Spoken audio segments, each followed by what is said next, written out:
Aujourd'hui, j'avais envie de parler un petit peu de mon histoire. Pas, pour parler de moi, mais plutôt, pour expliquer clairement pourquoi je fais ce que je fais et à qui, je m'adresse vraiment. Parce que mon chemin, ça a pas vraiment commencé par une vocation, mais plutôt par une suite de crash.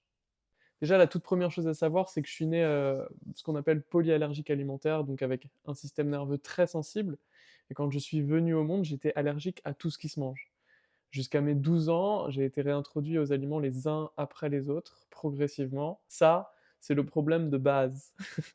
Mais ça s'est réglé pendant l'enfance, puis à l'adolescence, et j'ai pu profiter d'une vie normale euh, jusqu'à mes 25 ans. À cet âge-là, en fait, je traverse une séparation amoureuse très difficile. Et là, première chose, je me retrouve face à un constat, en fait, c'est que sans quelqu'un dans ma vie pour me driver et puis pour me donner une direction, en fait, je sais pas du tout ce que je veux faire, je sais pas du tout ce que je désire, j'ai aucune forme d'idée de ma boussole intérieure. Globalement, je suis dans une errance absolue. À ce moment-là de ma vie, un peu en proie au vide, j'ai un ami assez bien inspiré qui me met dans les mains un bouquin qui s'appelle Plaidoyer pour le bonheur de Mathieu Ricard. C'est mon tout premier livre qui a un peu attrait à la spiritualité et je m'y accroche et je plonge à l'intérieur comme on s'accrocherait à une bouée de sauvetage à ce moment-là de ma vie.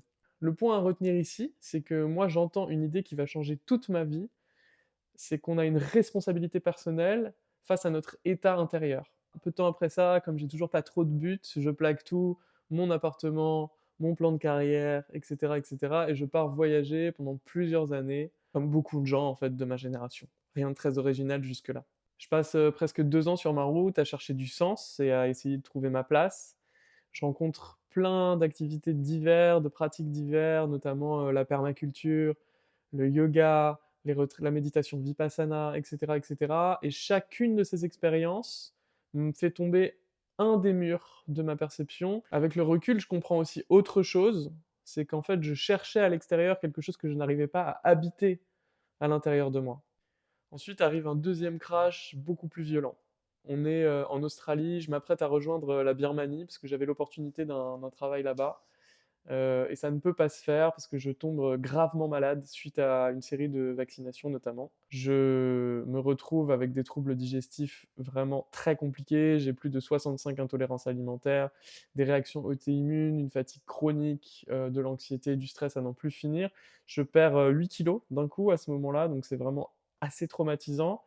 Et je suis en Australie où en fait les frais de santé sont hyper chers, donc je traverse globalement un état d'anxiété comme j'ai rarement eu à en traverser dans ma vie. Mais on sort quelque chose de très intéressant. À ce moment-là, je prends une décision importante. Je ne veux pas traiter les symptômes, je veux comprendre et transformer mon terrain. Je me plonge dans la naturopathie et j'essaye toutes sortes de régimes alimentaires.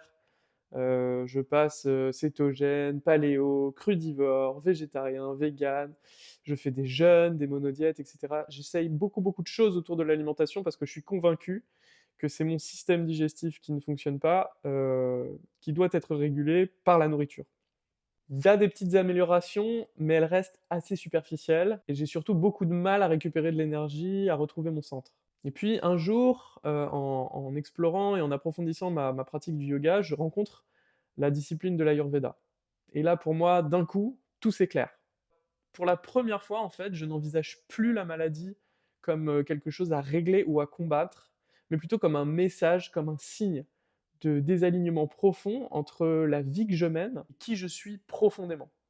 Là, l'idée de constitution individuelle, d'équilibre propre à chacun, pour moi, ça change tout.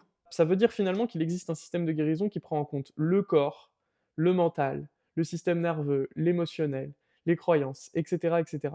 Le plus étonnant dans tout ça, c'est que malgré mes années de travail sur l'alimentation, finalement, j'ai commencé à avoir des vrais résultats et une énorme transformation quand j'ai commencé à calmer mon système nerveux, notamment grâce à l'Ayurveda.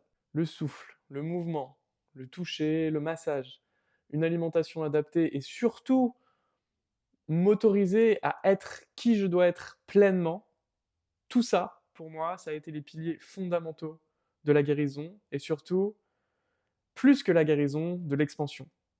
Toutes ces années m'ont conduit à me former énormément dans les pratiques que j'ai pu découvrir, particulièrement dans l'Ayurveda, le massage, l'alimentation et le yoga qui sont vraiment le socle des outils que j'ai utilisés pour moi. En fait, aujourd'hui, mon travail ne consiste pas du tout à empiler des techniques. Ce que je propose, c'est un système et un accompagnement profond qui s'inscrit dans la durée, où le corps, le système nerveux et l'identité sont abordés ensemble.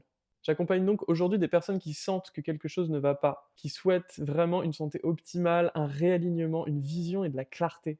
Surtout qui souhaitent s'inscrire dans une transformation durable. Si je te partage cette histoire aujourd'hui, tu l'auras compris, c'est pas du tout pour raconter un parcours parfait, parce que ça n'a pas été mon cas. C'est plutôt pour rappeler que la véritable transformation est possible, à condition d'être vu, entendu et accompagné de la bonne façon. Dans les prochaines vidéos, je vous partagerai un peu mieux à qui ça s'adresse et comment ça fonctionne. D'ores et déjà, je vous remercie infiniment d'avoir pris le temps d'écouter ce petit bout de chemin, et je vous souhaite le meilleur.